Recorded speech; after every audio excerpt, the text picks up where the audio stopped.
अमरावती जिल्ह्यामध्ये दर्यापूर तालुक्यामध्ये पांढरी खानापूर गावाचा एक प्रवेशद्वाराबद्दल जो वादविवाद सुरू होता त्या संदर्भातली तातडीची दखल मी घेतली।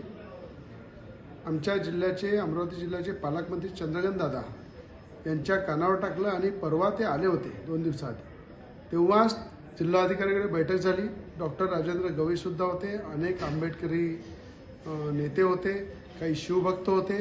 सगळ्यांच्या उपस्थितीत जिल्हाधिकारी, पोलीस आयुक्त, SP, विभागीय आयुक्तांच्या उपस्थितीत बैठक झाली की अशा प्रकारचं कुठलाही जातीमध्ये तेढ निर्माण केल्यापेक्षा, कुठल्याही प्रकारचा वादविवाद केल्यापेक्षा शाहू फुले आंबेडकर प्रवेशद्वार करण्यात यावं असा प्रस्ताव मी पालकमंत्र्यांनी सांगितला।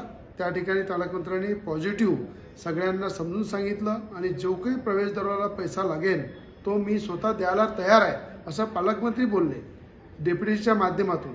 पण अशा प्रकारचा वादविवाद करू नका। छत्रपती शिवाजी महाराज हे सगळ्यांचे दैवत आहे। भारतरत्न डॉक्टर बाबासाहेब आंबेडकर सुद्धा सगळ्यांचे दैवत आहे।